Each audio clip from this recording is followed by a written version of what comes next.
The image of Canada is one where the world believes that Canada is a gentle northern neighbor of the United States. What the world sees of First Nations people in Canada is one of beauty and tradition, often seen in powwows and other cultural gatherings.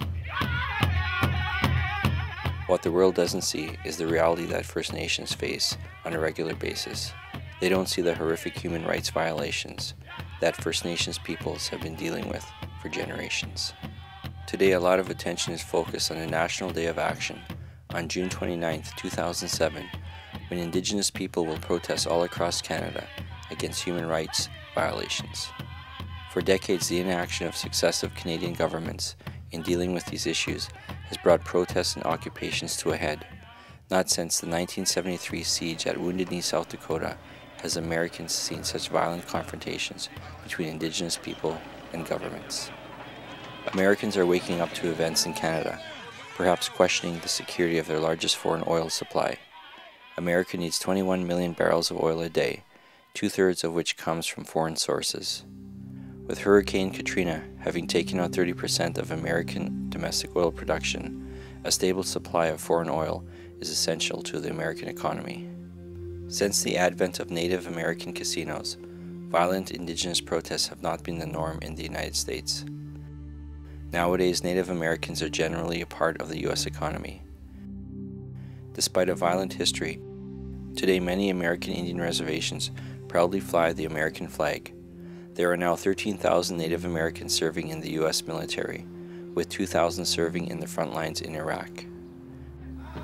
Not so in Canada. The strong message is the Indians have just begun to fight.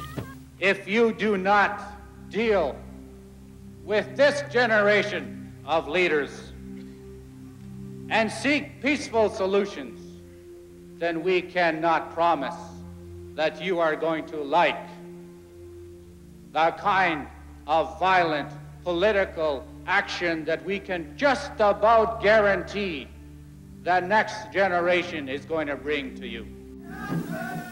There was an intensive lobby here in Ottawa for the past week to reinstate Aboriginal rights.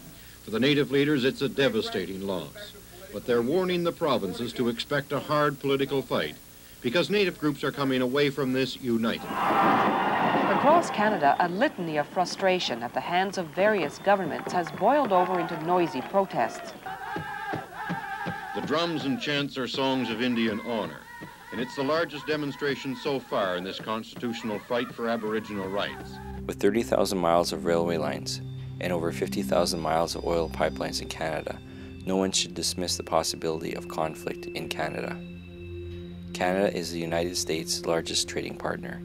Officially, trade between Canada and the United States is more than $1.5 billion a day. The American economy, representing 28% of the world economy, is heavily subsidized by Canadian resource wealth. Canada's gross domestic product in 2006 was over $1.1 trillion US dollars.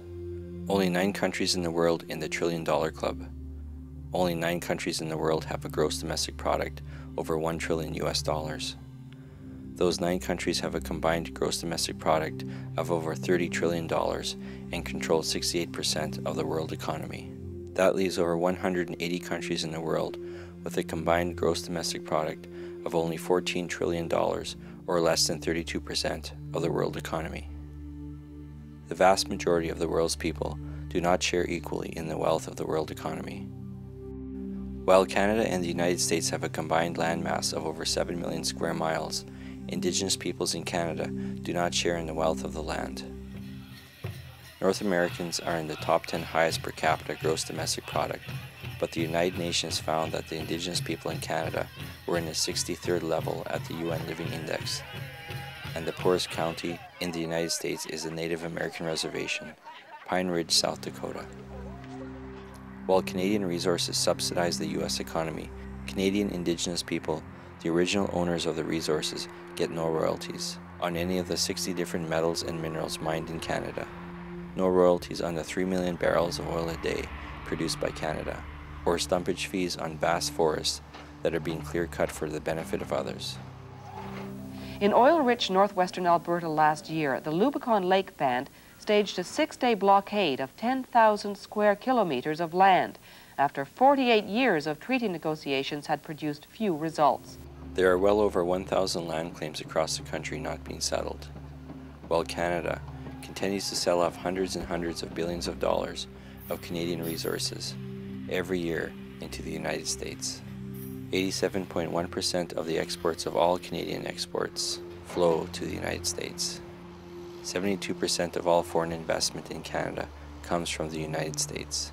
At 3.8 million square miles of land, with a small population of 33 million people, land should not be an issue in Canada, but increasing violence between Indigenous people and the government is centered on who owns the land.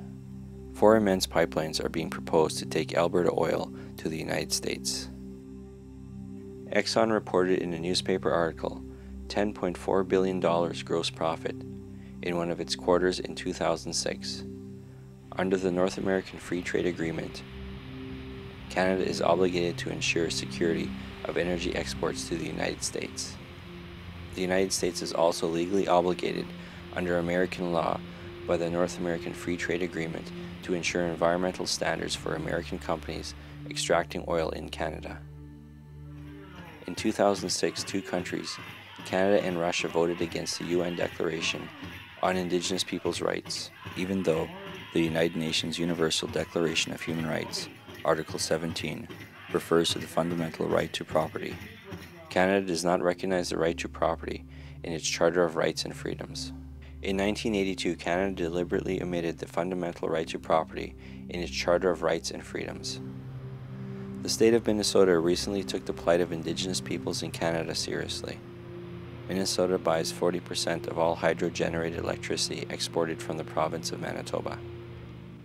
Minnesota passed legislation demanding that the government of Manitoba account for environmental damages caused by huge northern dams, and how that environmental damage affects Indigenous peoples.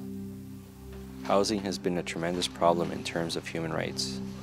The right to shelter, the right to employment, and protection from unemployment is a huge issue. Joint effort between the province and the federal government to create jobs, to create training, to develop our economy. I mean, that's not asking for anything special. We do that for everybody else in this country. Why can't you do that for our people? When the vast majority of First Nations in Canada have anywhere from 70 to 90% unemployment. We're left out of the unemployment statistics in this province. We're left out of fair and equal treatment in this country. And we're even left out of our own legislature so that they can keep us out of sight and out of mind and keep us quiet so that they don't have to deal with our human rights that are being violated in this country. In this, one of the richest countries in the world. First Nation people are dying at a tremendous rate in terms of their health and in terms of housing. Some houses have 25 people to a 2-bedroom house. Unbelievable poverty among the First Nations people. There is a tremendous amount of suicide in northern communities, and the First Nations people are suffering a tremendous amount of deaths among young people.